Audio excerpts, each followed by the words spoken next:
O setor educacional é um dos mais importantes e promissores do mercado brasileiro, e a expansão de negócios nessa área pode trazer muitos benefícios para empreendedores e alunos. No entanto, existem vários desafios, como a garantia da qualidade do ensino e a adaptação às diferentes realidades regionais e culturais do Brasil.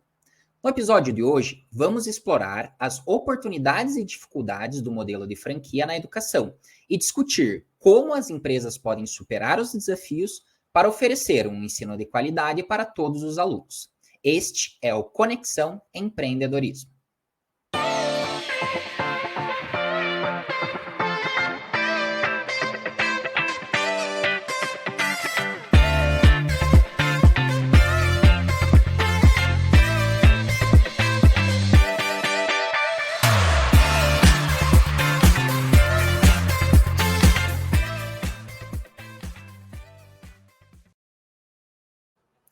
E para esse bate-papo de hoje, tem o meu parceiro Kael e o Rafael Vilela.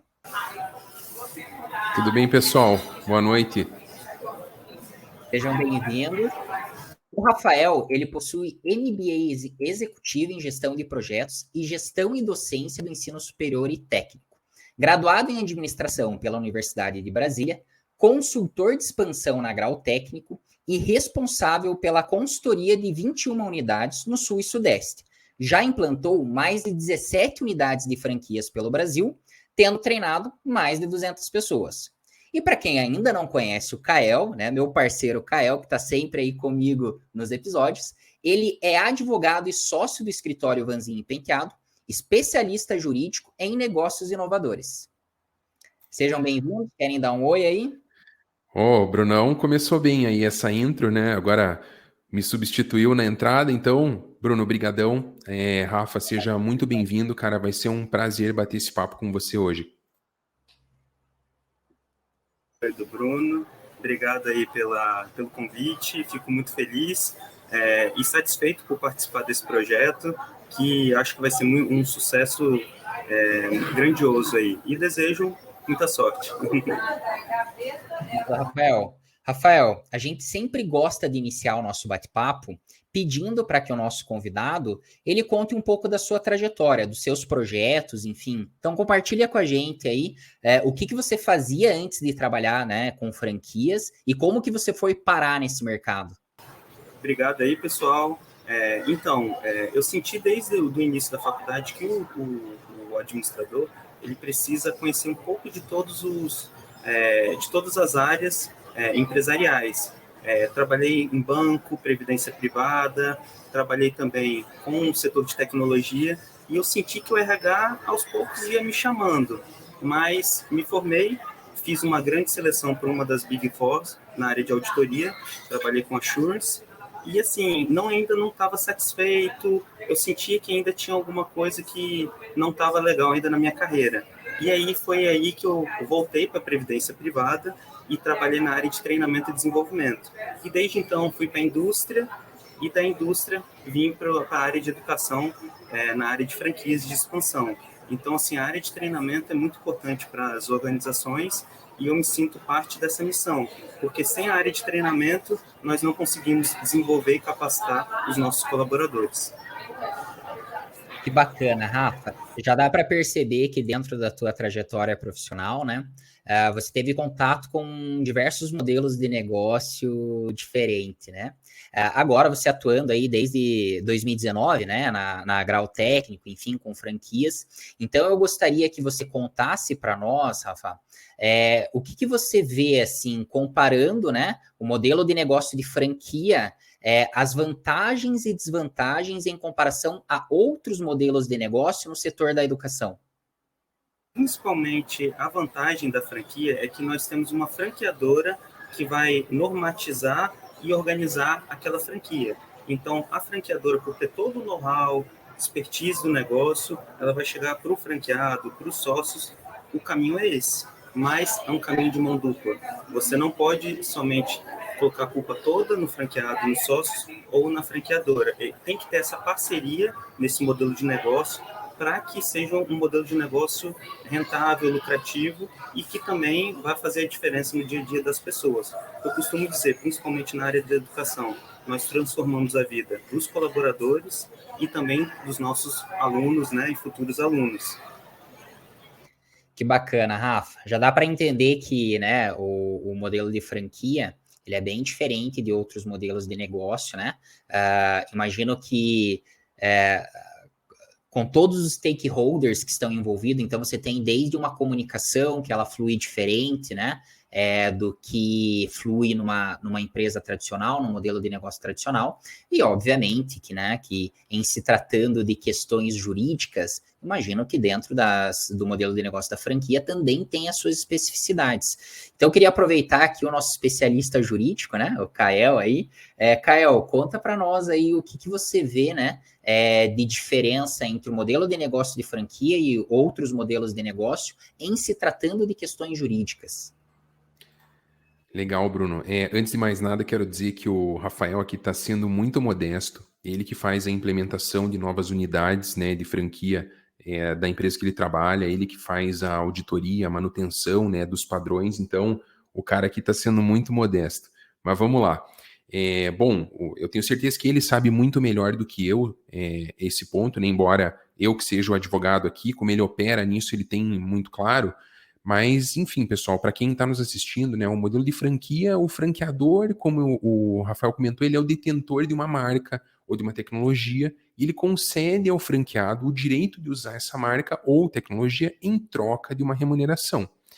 Então, o franqueador ele também fornece ao franqueado suporte e assistência técnica, comercial, de gestão, além de treinamento e know-how, que é esse ponto que o Rafa se encaixa, né, na operação da empresa dele. E, claro, em contrapartida, o franqueado é obrigado a seguir esses padrões e procedimentos estabelecidos, né, pelo franqueador, de forma a manter essa qualidade e a reputação da marca, né? E essa relação, obviamente, ela é regulamentada por uma lei específica, né, a lei de franquias, então ela traz requisitos mínimos, obrigações, responsabilidades de ambas as partes. E, rapidamente, assim, só para exemplificar, né, eu vou listar três instrumentos, na verdade, que são importantíssimos nessa relação. Um deles é a circular de oferta da franquia, que apresenta o modelo de negócio, o investimento necessário, as taxas cobradas pela franqueadora, o perfil do franqueado ideal e entre outras informações importantes, assim, que vão dizer respeito ao negócio em si, né? Tem também, obviamente, o contrato de franquia, que ele estabelece os direitos e deveres das partes, normalmente aborda temas como exclusividade territorial, prazo de vigência, royalties, taxa de publicidade e também, dentre outros vários pontos que um contrato traz, né, independente de ser de franquia ou não. E também um terceiro instrumento bem importante, eu acho que dá para citar os manuais do sistema de franquia, né, que são documentos que contêm orientações bem específicas, necessárias para o funcionamento do negócio, né, do franqueado, com a finalidade de garantir essa operação consistente e com nível de qualidade padrão, né? Então, esses foram só alguns exemplos, né? Não quero me estender muito aqui, o Rafa que é o convidado, mas claro que é uma relação muito mais robusta, né? E os cuidados são muitos, mas esses são os principais pontos. Legal, Kael. E Rafa, não sei se o Rafa falou alguma coisa, estava sem microfone. Eu queria fazer um adendo aí na fala aí que o Kael comentou conosco. Fique à vontade.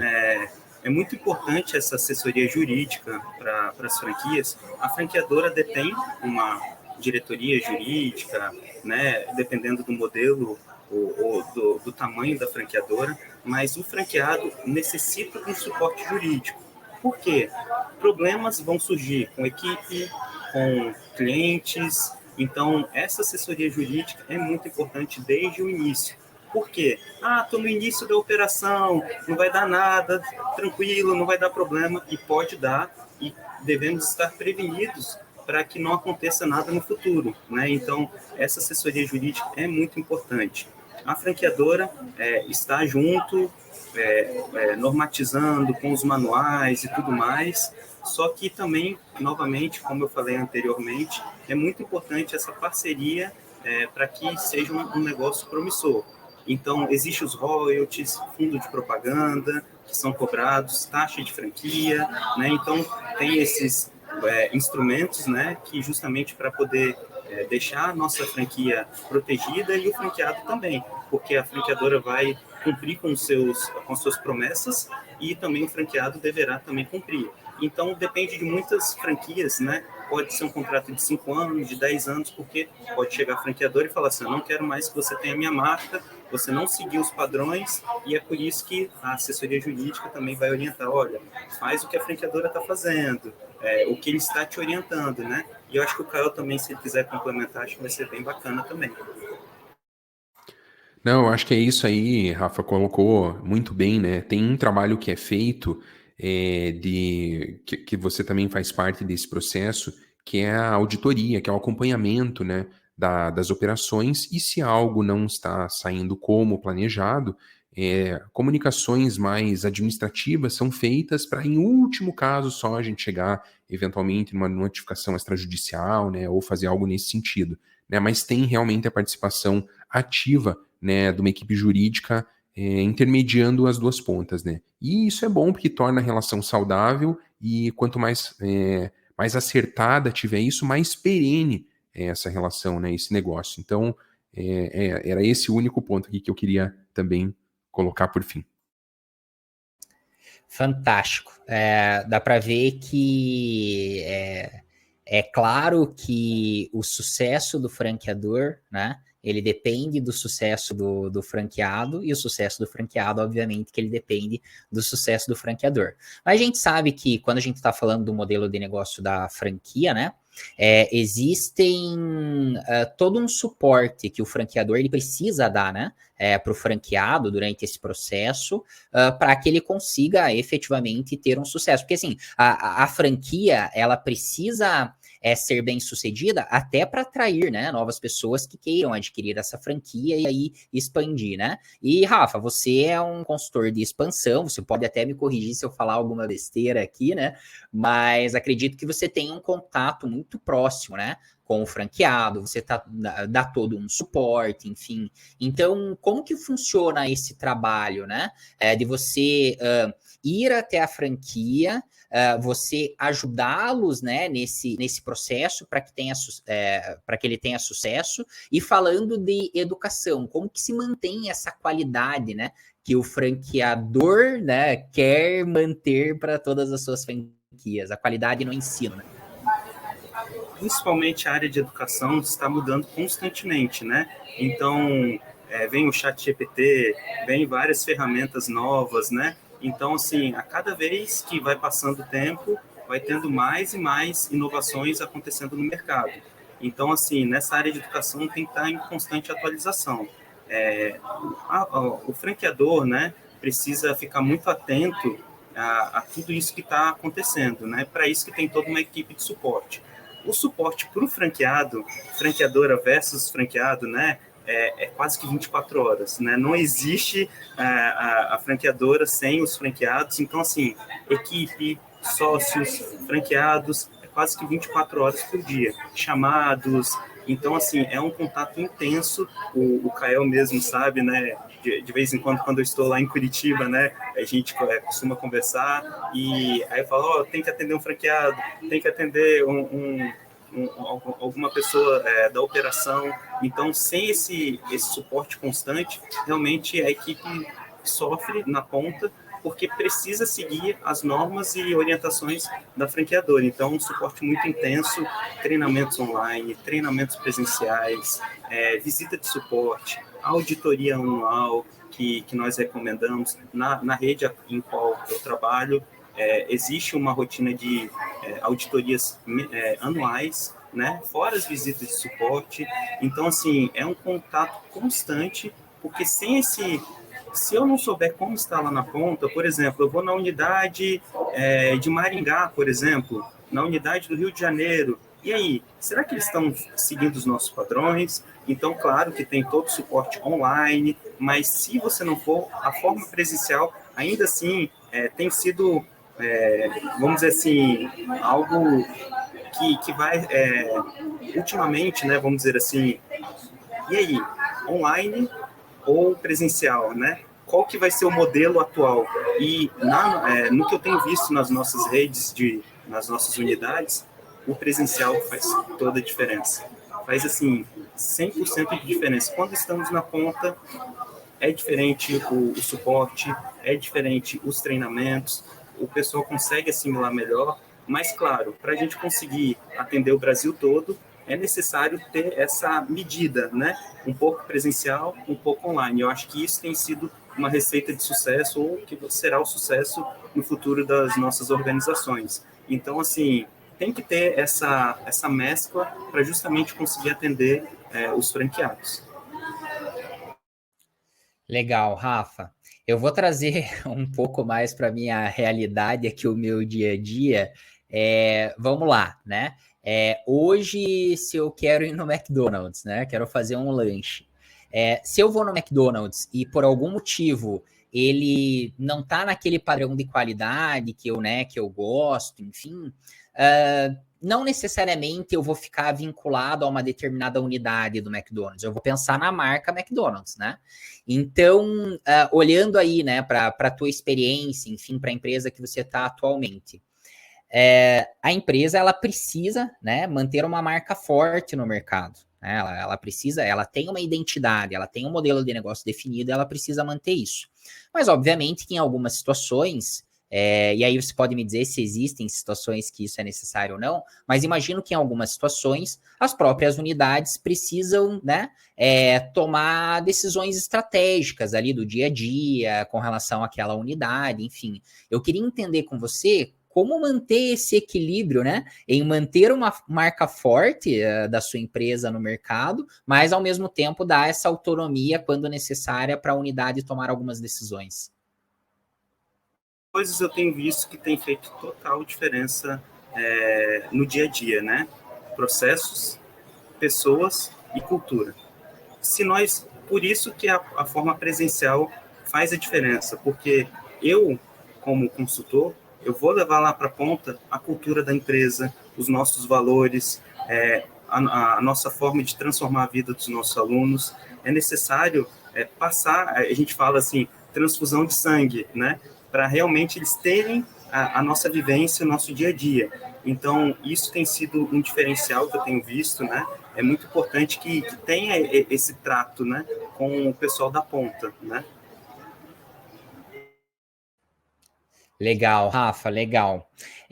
Eu imagino que em algumas situações, né, faça sentido também para algumas unidades adotarem algumas alterações, ou pelo menos, né, o franqueado muitas vezes ele tem vontade de alguma questão ou algum produto ou a forma que algum produto é entregue, um serviço é entregue, ele quer fazer alguma alteração. De novo, eu vou trazer para minha realidade aqui, né? Eu sempre penso assim, poxa, por que o McDonald's aqui de Curitiba não traz algum lanche, né? Faz um Mac Vina, um Mac Salsicha. Um exemplo, obviamente, mas assim, tem muito a ver com a unidade, com essa região, enfim. Mas imagino que existam algumas regras, né? Que a unidade precisa seguir, enfim, não são todas as alterações que ela pode fazer, ou, né, talvez se ela precisar fazer alguma alteração na unidade dela, ela vai precisar de algum tipo de autorização. Kael, trazendo aqui para as questões mais jurídicas, assim, né, como que você vê? Vamos supor, estamos aqui conversando com um franqueado que tem a sua unidade e ele quer fazer alguma alteração na unidade dele. O que ele tem que fazer? Quais cuidados ele precisa ter? Bom, eu sempre oriento os nossos clientes da seguinte maneira. Ponto número 1. Considerando que a franquia é um modelo de negócio que remete a padrões, né, a primeira questão o primeiro passo. Vamos olhar os contratos e os manuais. Então, o primeiro ponto é esse. Vamos avaliar se a gente tem essa liberalidade. Opa, temos a liberalidade? Legal, tá dentro da margem que pode ser trabalhada? Então, ok, tá. Em algumas situações, mesmo que esteja lá, às vezes não tão claro, a gente gosta de comunicar para evitar problema, né? É uma recomendação nossa. Principalmente porque são questões, normalmente quando tem esse tipo de alteração, né, que faz sentido, é para adequar a cultura local, né, ou alguma abordagem que está fazendo mais sentido ali, que até pode contribuir muito mais para o modelo de franquia, né? Esse franqueado está identificando uma questão que eventualmente pode contribuir para todas as outras unidades. Então, esse é um dos pontos, né, que a gente, mesmo que tenha ali, pode ser sugerido até para outras unidades.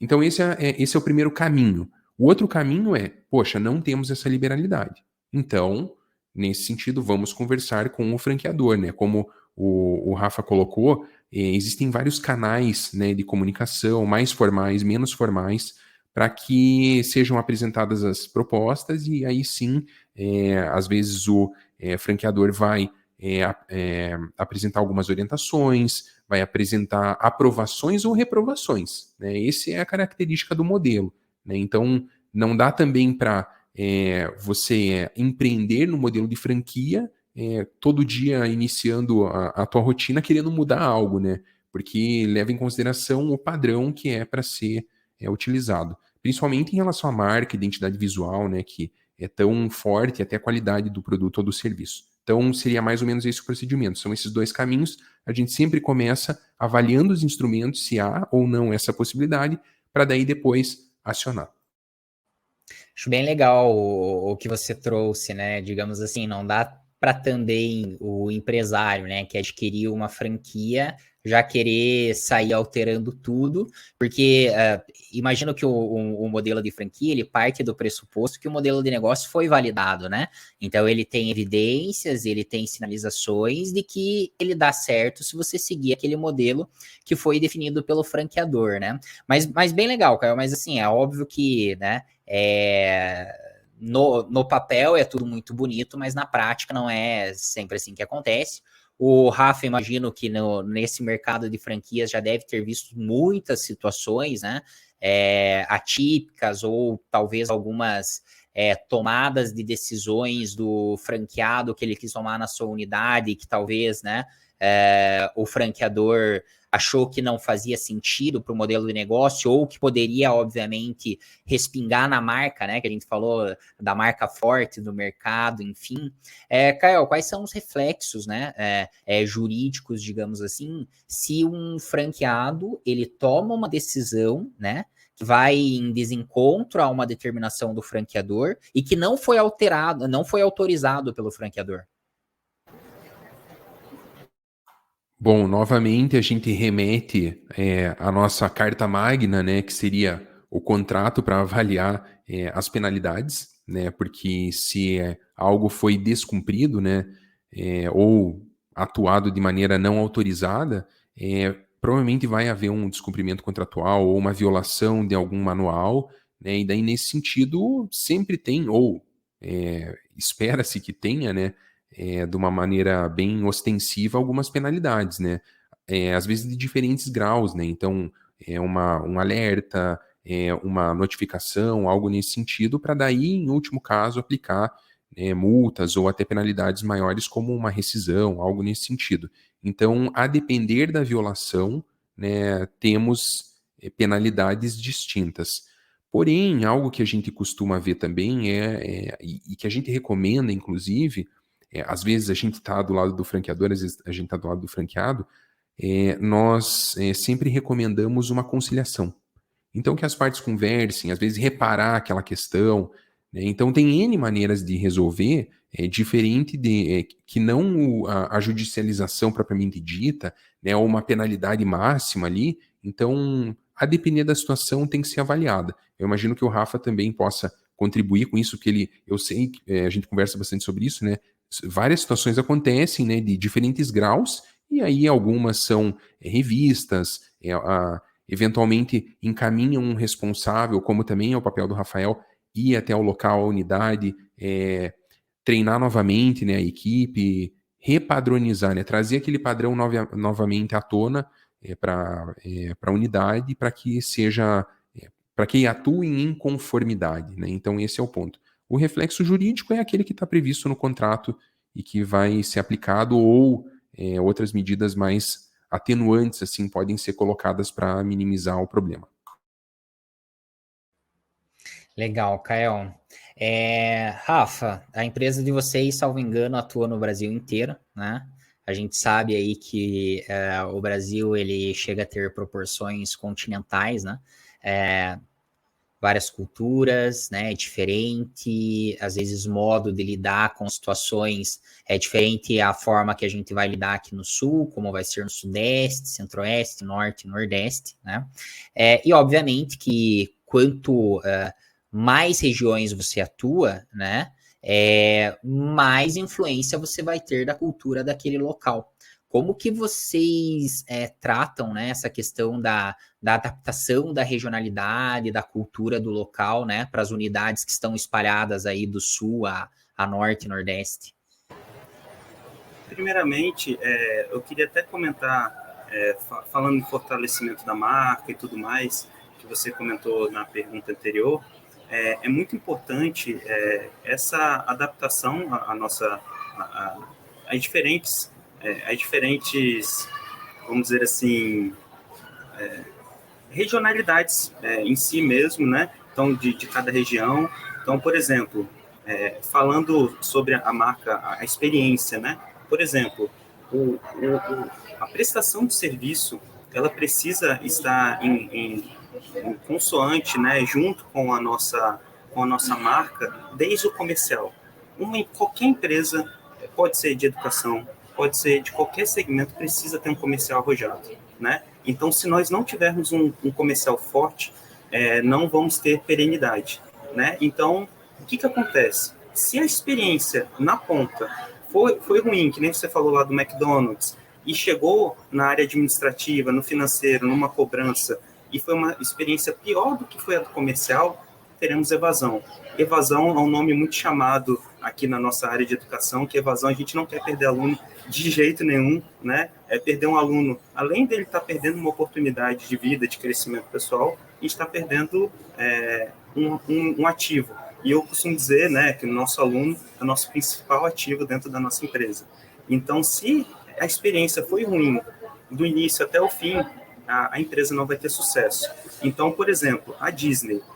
Se você foi à Disney uma vez na sua vida, 75% de probabilidade de chance de você voltar. Infelizmente ou felizmente, no meu caso, eu já fui mais de uma vez. Então, assim, realmente eu provei dessa... Eu achava que, poxa, uma vez você já está satisfeito, não? Mas toda vez tem uma novidade. Eu tenho um gerente que já foi mais de 10 vezes e ele comenta do que tem sido essa constante evolução e, principalmente, vamos dizer assim, um atendimento totalmente diferenciado. Por exemplo, meu pai foi e tem a vontade de voltar, né? Então, isso aí é experiência, né? Experiência Disney. Então, assim, levando isso e adaptando ao nosso negócio, se a experiência for ruim, ele não vai voltar. E eu queria complementar essa parte das diferenças regionais, né? Por exemplo, o nosso aluno do Sudeste é um aluno enérgico, que reclama ou que quer questionar bastante. Já o nosso aluno do Sul é um aluno silencioso. Se ele não gostou do seu atendimento, se você tratou mal esse nosso aluno, ele vai sumir. Ele deixa de te responder, ele não vai falar nada, só sumir. E isso aí é um indicador muito importante que nós precisamos acompanhar. Então, é necessário acompanhar essas tendências e também gostaria de falar o que acontece. O Caio comentou sobre essa parte jurídica, né? Então, essas mudanças no mercado, é muito importante que tenha essa constante consulta ao nosso jurídico para saber, é possível, vale a pena fazer isso, pode dar algum problema no futuro. Então, assim, franqueadora, pelo menos nós consultores precisamos estar toda hora consultando o nosso jurídico. Olha, encontrei esse problema, podemos seguir, devemos mudar o caminho. Então, assim, por exemplo, no mês, no mínimo, devo falar 5 vezes com o pessoal do jurídico, porque realmente a gente vai vendo problemas diferentes que vão acontecendo.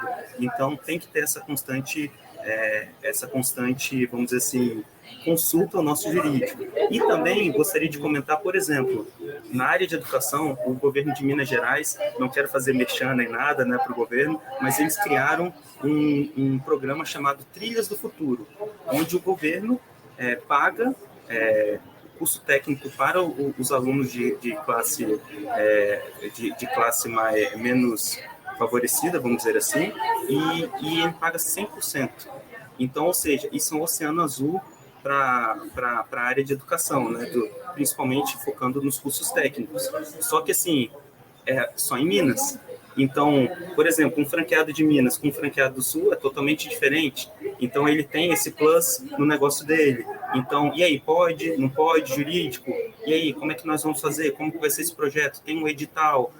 Pode ser que volte o Pronatec. Então, nós, principalmente da franqueadora, precisamos estar atentos, até para poder dar o suporte ao nosso franqueado. Olha, em breve vai ter um Pronatec, e aí, vamos ficar atentos aos programas do governo. Então, é importante sim, e é mais ou menos isso que eu gostaria de falar, principalmente dessa parte cultural, né? Se você não analisar e não entender como é que funciona, por exemplo, eu também gostaria de comentar aqui com vocês, Caxias do Sul, eu não sabia que não tinha carnaval. Eles consideram o carnaval como se fosse assim, uma data normal, não para, porque eles brincam, né, que eles são gringos, né? Então, eles param em outros momentos, mas o carnaval é normal, e essa regionalidade impacta.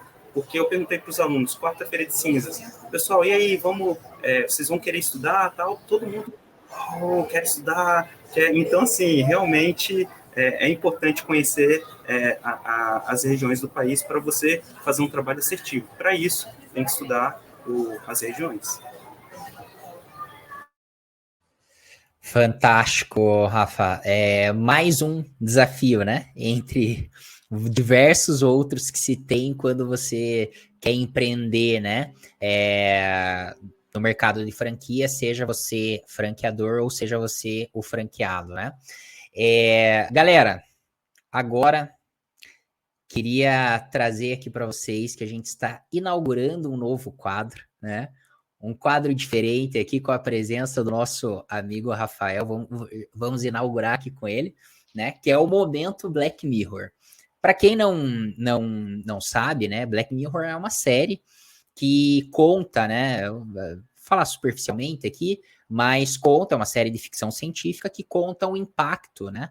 Das tecnologias, né, futurísticas ou não mais tão futurísticas assim, né, na rotina das pessoas, no dia a dia. É óbvio que eles, né, chegam a mostrar de uma maneira bem exagerada para a realidade que a gente tem hoje, né.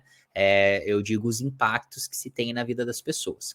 Mas a gente quer utilizar, né, esse momento Black Mirror para que ouvir, né, dos nossos convidados que empreendem em áreas diferentes, conhecem realidades diferentes e desafios diferentes, como que eles acham que a tecnologia, né, vai impactar no seu mercado. O Rafa aí, né, atua aí no mercado de franquias, mas está no setor da educação. E a gente viu aí recentemente, né, o ChatGPT ganhar os holofotes, né? Todo mundo começando a falar dessa nova ferramenta, enfim, que é uma ferramenta muito bacana, tem, né? Ajuda muito aí em algumas atividades do nosso dia a dia. E eu imagino, né, que tanto o ChatGPT quanto outras ferramentas de inteligência artificial mudam, impactam de alguma forma, né, o setor da educação, principalmente, né, o ChatGPT, que basicamente ele te dá muitos recursos para você aprender atividades novas, curiosidades, enfim. Então, Rafa, eu queria que, né, você compartilhasse conosco como que você está vendo, né, essas ferramentas de inteligência artificial, o próprio ChatGPT, na educação, o impacto que ela vai trazer na educação, né? Acredito que o ChatGPT, principalmente no ensino superior, já impactou e já está impactando, né? Vamos dizer assim, o pessoal já está utilizando para apresentações, consegue, eu estava vendo esses dias, você pega o Canvas, você consegue conectar ele com o ChatGPT para já dar as falas que você precisa colocar naquela sua apresentação ou nos seus slides, né, já de forma automática, ou pelo menos já faz 10, 15 slides e você só vai editando, né? Então você ganha um tempo precioso nisso. Mas na área técnica e na área profissionalizante, a gente é o contrário. Precisamos pôr a mão na massa. Por exemplo, o seu ar-condicionado hoje da sua casa, se ele quebrar, você vai ter que chamar um técnico em refrigeração. que ele não vai conseguir aprender usando o ChatGPT. Um cuidador de idosos, né? um técnico de enfermagem para cuidar de alguém da sua família, um eletricista, né? Então, o ensino técnico e profissionalizante, ele vai contra essa onda. Então, assim, querendo ou não, a parte dessa população que precisa desse curso quer estar presencial, em sala, praticando. Então, realmente, assim, por um lado, vai ajudar muito, mas eu acredito que, primeiramente, nesse primeiro, vamos dizer assim, nesse primeiro ciclo do ChatGPT, vai atender pessoas mais do ensino superior ou pessoas da tecnologia. No futuro, sim, claro, vai impactar todos nós. Mas, assim, ainda assim, o ensino técnico continua sendo importante. E outra, na Europa, o ensino técnico ele já é sucesso em relação ao ensino superior. Por quê? Precisamos de pessoas para operar, colocar a mão na massa, né, produzir. Então, realmente, é muito interessante. Vai ser assim, já está sendo, né, que nem nós comentamos, uma novidade gigantesca, mas ainda assim, o ensino técnico e profissionalizante realmente vai contra isso, e isso é muito bom para quem empreende nessa área, né? Então, tanto que na área de ensino que eu atuo, eu nunca vi uma escola fechar, né? Então, isso aí é sensacional. Bem legal, Rafa. Eu vou te dizer assim, ó, se eu tiver algum problema no ar-condicionado, obviamente, como você comentou, o ChatGPT não vai me ajudar a consertar. Ele vai me ajudar quando eu perguntar para ele quem que eu posso procurar, né? Daí ele vai chegar em quem efetivamente vai resolver o meu problema. Fantástico. Caio, você também, enfim, você é professor, né? E eu sei que você é apaixonado por tecnologia e também está muito empolgado com o ChatGPT, né? Eu queria que você trouxesse a tua visão de como que você acha que essas ferramentas de inteligência artificial e o próprio ChatGPT vão impactar o processo de aprendizado e desenvolvimento das pessoas, né? Bom, Bruno, algo que, independente do ChatGPT ou não ter chegado e enfim, está ocorrendo todo esse barulho, nós temos boas ferramentas hoje, né, disponíveis na internet, né, como, por exemplo, outros chatbots, o próprio Google, né, que fornecem uma série de informações, livros digitais, artigos, né, disponíveis à consulta de forma gratuita, que auxiliam, né, alunos, vamos dizer assim, já que a gente está falando da educação, no desenvolvimento de estudos. Então, de alguma maneira, as instituições de ensino já estão tentando adequar ou mudar um pouquinho a experiência do aluno em sala de aula, seja remotamente ou presencialmente. E algo que eu vejo muito legal, que gera resultado efetivo, inclusive para o mundo do empreendedorismo, são aqueles eventos de hackathon, né?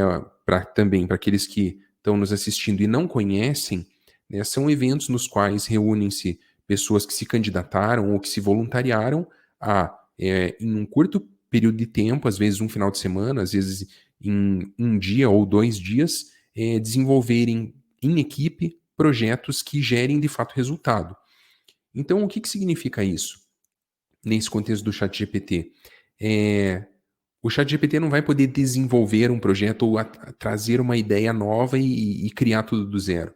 As pessoas ainda têm esse poder, né, e essa faculdade de criação, de criatividade. Então, eu acho que dentro do contexto da nova educação, das novas metodologias, o ChatGPT ele se torna uma outra ferramenta muito mais potente do que essas que nós temos hoje, né, disponíveis, que vão poder auxiliar estudantes e empreendedores a desenvolverem novos negócios de uma forma mais rápida, mais assertiva.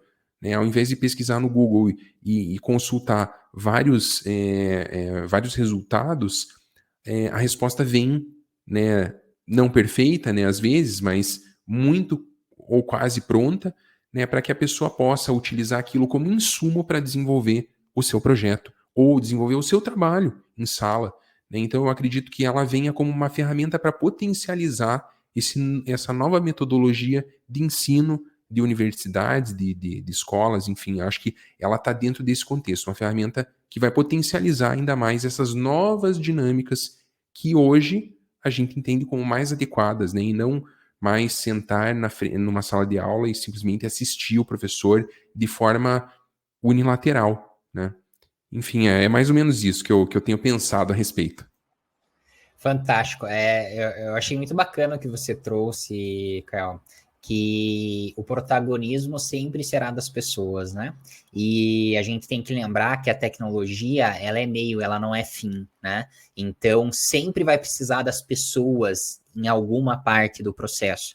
Eu acho que o nosso papel, né, quanto pessoas, quanto nossa carreira em si, é se adaptar, é entender as oportunidades, né? E ver como essas novas tecnologias e ferramentas podem contribuir na nossa atividade, enfim, né? Ou o que a gente pode desenvolver de novas soluções ou serviços através dessas tecnologias. Rafa, queria, né, ainda sobre o tema ChatGPT, você falou sobre como você vê, né, o impacto dessas tecnologias na educação em si, mas eu queria que você trouxesse, né, como que você vê o impacto dessa tecnologia ou dessas tecnologias, falando em inteligência artificial, em outros setores, né? Em outros mercados.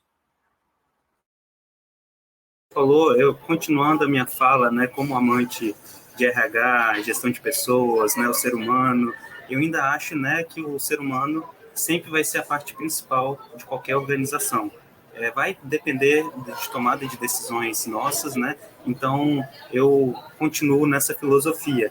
E, assim, muito importante o que o Caio falou, na área de treinamento, por exemplo, eu gosto de utilizar muito sala de aula invertida e estudo de caso. Então, imagina eu passar por um franqueado, por um colaborador, desenvolva esse caso.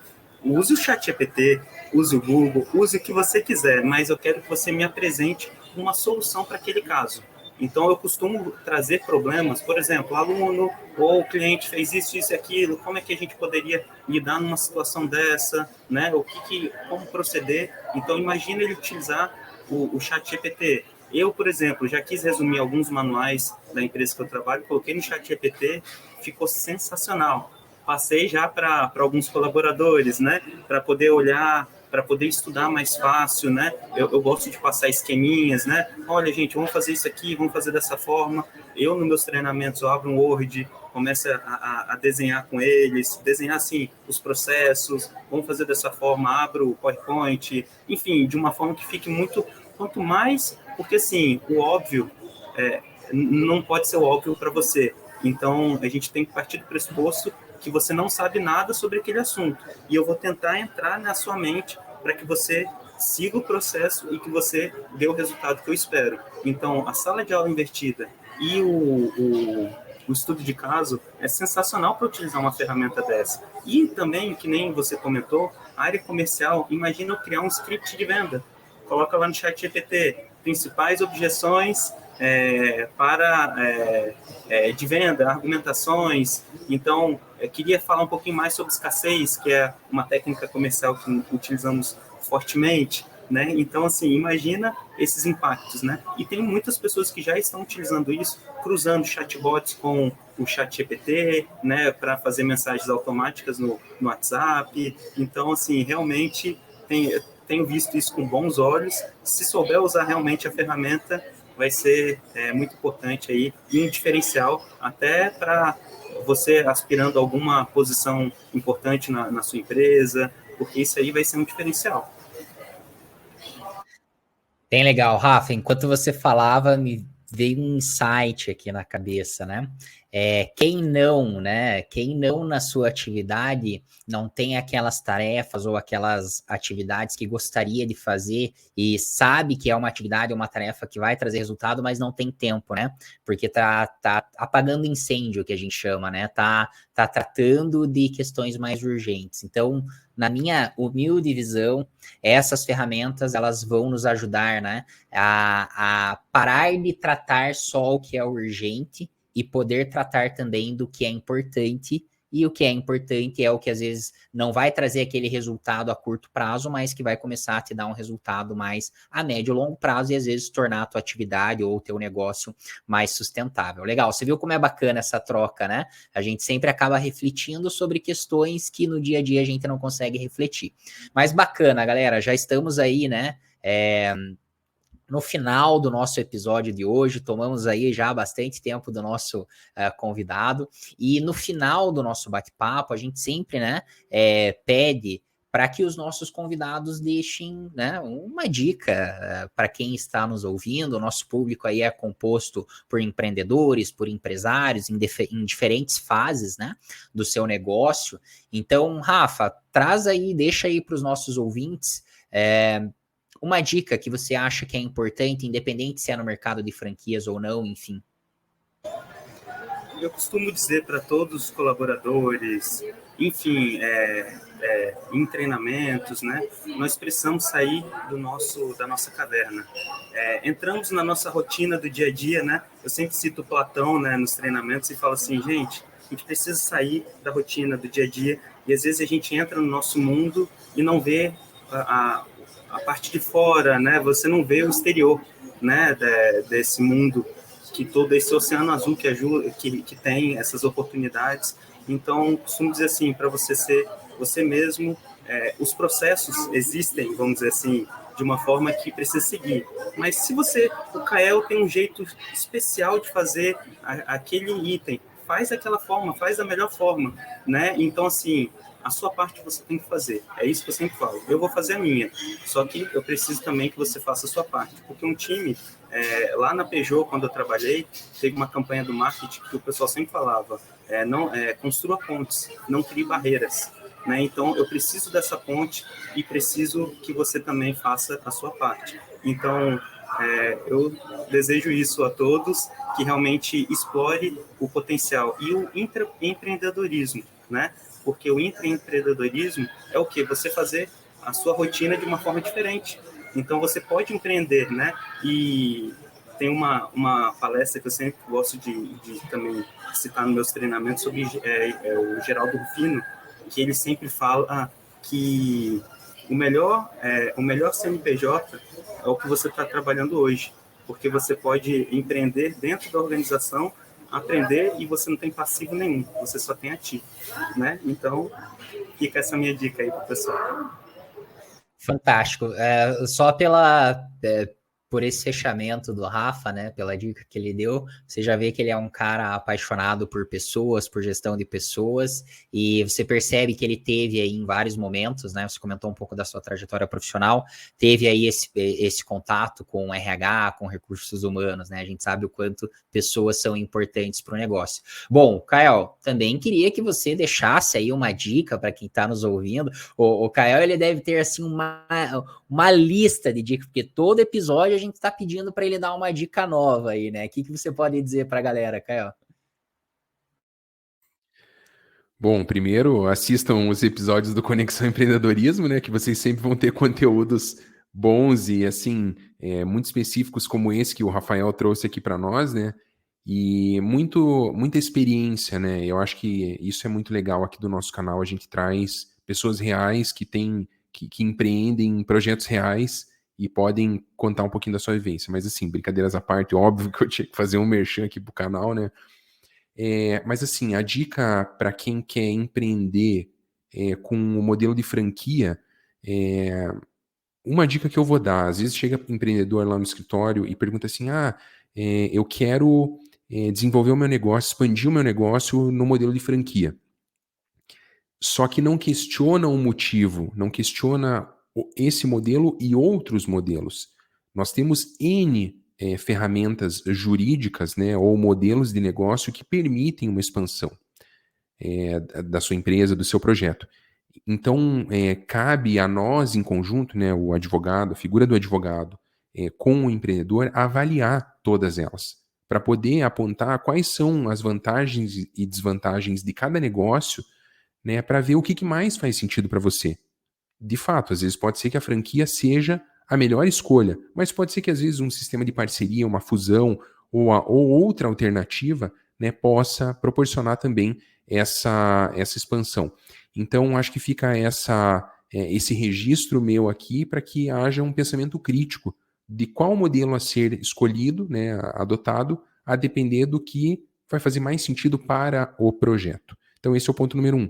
E eu fiquei pensando aqui no ChatGPT, né, a aplicação da tecnologia para franquias, e como a gente tem esse rol enorme, né, de contratos e instrumentos que nós comentamos aqui, inclusive os manuais, por que não, né, desenvolver um chatbot conectado, né, com toda essa documentação para se tornar um suporte para o franqueado fazer consultas, né, como essas que o Bruno colocou. Poxa, será que eu preciso ou não comunicar, né, ao franqueador? Então, vamos colocar isso no chatbot para verificar se a resposta vem. Vai economizar dinheiro com o advogado, com certeza. Então, tá aí uma boa dica para vocês, viu, pessoal?